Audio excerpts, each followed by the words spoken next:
Welcome, everyone, to January's Studio and Wildlife session. So, in these sessions, I will share with you some drawings you can do with nature in collaboration with nature. I find I use this a lot in my art practice, and I find it's really beautiful way of letting go perfectionism and also just collaborating with the more than human to create something together, and that can be taken into your life as well as a way to create your life in a relationship with the nature all around us. So I'm hoping I've got a few people there. Hi, Sharon. Can you let me know that you can hear me? I'm just ducking down to see. Give me a little yes or thumbs up. I can hear you or something like that. So I've got with me a few silver birch branches. Yes, you can hear me. Great. That I picked up from the silver birch outside our front door. They were just on the floor. And I'm going to do a few different exercises with them. So the first one is to draw the twigs without looking at the page. For those of you who've been with me for a while now, I do this a lot as a warm-up exercise. I will also then try doing some tracing around them. And then I'm going to try the branch slapping technique. That went viral on social media, and I've given it a go, and it has worked quite well. So I'll give you a little sneak peek. So this is what we're going to attempt today. If you have any questions as I'm drawing, just let me know in the. Oh, sorry, just knocked the stand. Just let me know in the comments. I'll duck down, have a look at them, and answer them when I can.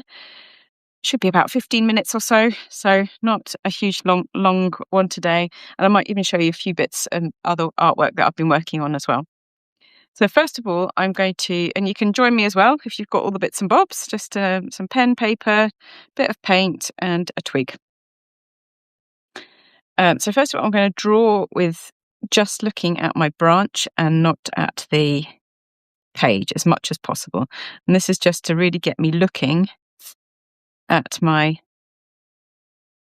shapes of the branch, rather than getting stuck in drawing what I think it should look like. It is quite hard sometimes not to look at the page, but that's the general idea. I'd use this a lot, and I will show you a few paint drawings that I've done in the woods using this technique. You can also do the continuous line drawing, which is another really good one, together with this one, so you don't take your pen off the page. And that really helps you to look.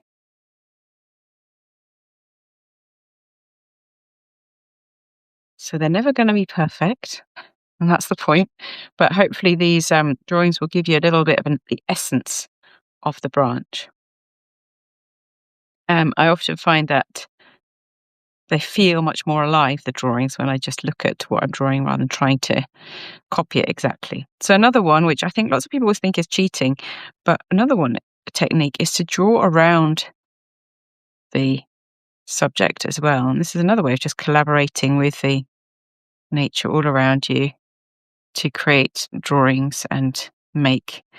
And sometimes you can feel like this is not really constructive or productive, or what am I doing sitting here drawing around a twig. But for me, what I find really helpful with these exercises is that it's a reminder of the fact that we are creative beings, and that we are all life is creative, and that we are created in community, in collaboration with the beings around us.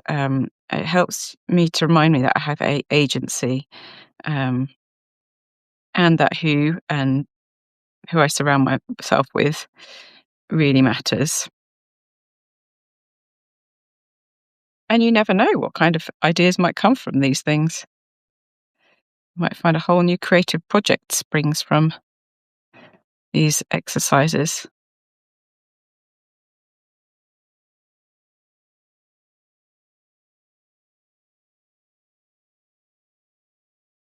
Yeah, so some interesting silhouettes there this time of year. The bare branches are beautifully silhouetted against the muted grey skies of winter. I'm just going to check if there's any comments.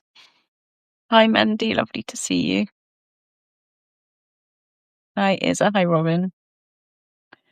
If you're watching on the replay, feel free to ask questions as well. So these are the sort of warm-up exercises for today. Really encourage you to do them. You can see it only took a few minutes just to give it a go and create some beautiful silhouettes there. Excuse me. So next thing I'm going to try is just some scrap paper. I've got painting on the other side, an old one. I'm going to try this tree slapping technique. So I did try it earlier. This is the twig I used. I painted it first of all in acrylic paint. So that's what I've got here, some acrylic paint. And I will do that again. I'm just going to move that too high, haven't I? There we go. Just going to paint it on like that. I've watered it down slightly. Black acrylic paint. I'll do it on both sides.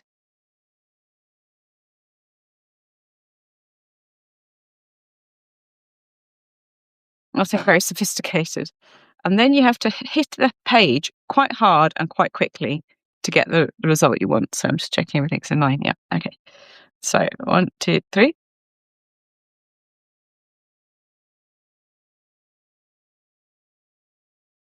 You can see a few of the branches or the twigs have marked there.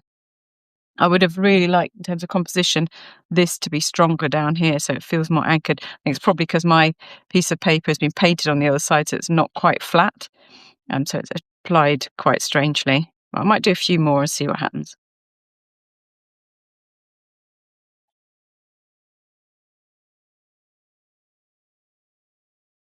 Interesting technique, isn't it? It's quite fun. Then the next one, I'm going to try some. So I'll just pop that here. You can still see it a little bit. I'm going to try it with some India ink. So this is ink that's been made from charcoal. I prefer to use.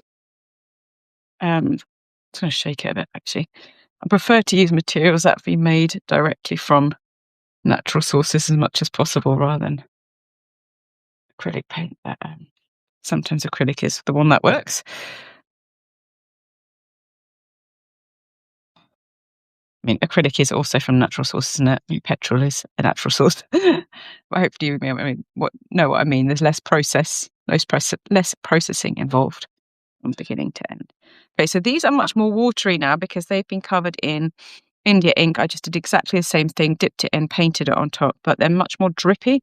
So let's see what happens when I put those in. And the shape of the twigs is slightly different. They're not ideal. These ones are quite long and thin. Would have preferred some more branches. And let me just check the page is in the right place. There we go. Okay, right. Let's give it another go.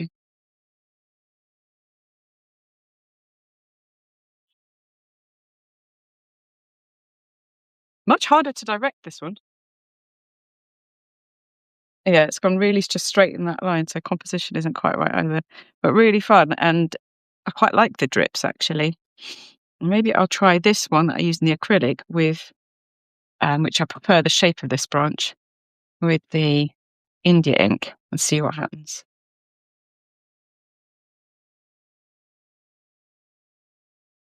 Okay. Well, I recommend getting rid of anything precious before you do this. Really splatty. Let's try a few more. I'm wearing an apron as well, which you probably might not be able to see. Okay. And again, I haven't dipped it again, so let's see if it comes up.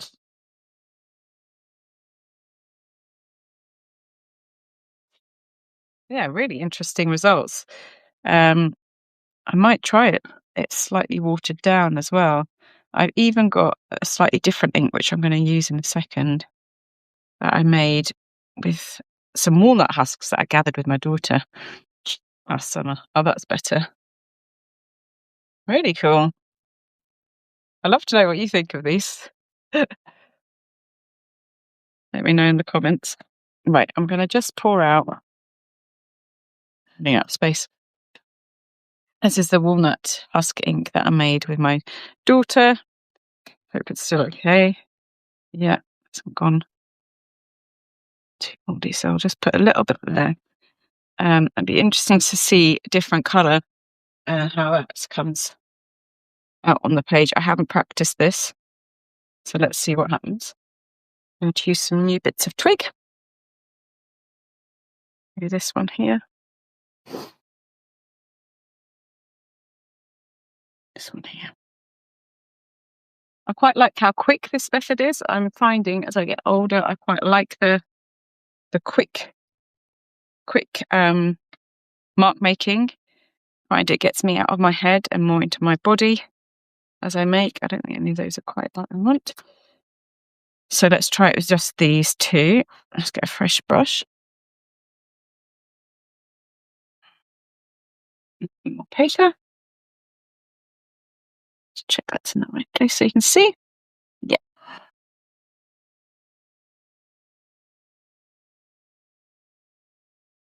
Oops. Splattering everywhere. So this is much lighter, this ink. It's not as an intense a colour as the India ink. So it might not work so well. Let's see. Okay, but it's a lovely colour. It's a really lovely sort of rusty brown colour. See? See? Oh wow. Gosh, it's almost like sepia photo or something. What do you think? Quite like that. I can imagine myself playing with that for quite a while and seeing what kind of combinations you can do. Because if you added in a little bit of the black as well on top of that, could look quite amazing. I might try that just with this one on top. Might need to make it a bit more grey than this dark black. There we go. So I've got a few different experiments there with the oh, knocked it again. The tree branch slapping technique. I'd love to know what you think of it and if you're going to give it a go. I will also share with you a few pieces that I am going to be sorting out soon to go on sale that I did. I think I might have shown them before on one of these, but that I did a while over last year, basically. I went for walks in the woods, in local woods, and painted and drew as I walked. Can you see them there? So these are all sketches from those times, and a bit of a note on the back where I did the drawing, what it was like on the day, the date, and some notes about it. So yeah, insects in the sunlight is what I remembered on that one. This is a combination of I guess it's a bit like wild journaling, which is something I teach in my business, We Are Stardust, where you make marks with nature on the page to really capture your experience of your relationship with the more than human. And usually that's in a journal. So the course is called Your Wild Journal. You do that in a journal, and it's really for you and for your, I guess, embodying your experience on the page through mark making. Whereas these are sort of an extension of that, where instead of having pages in a sketchbook, they're like little pages, postcards themselves, and there's notes about them, which is what we do in wild journaling as well.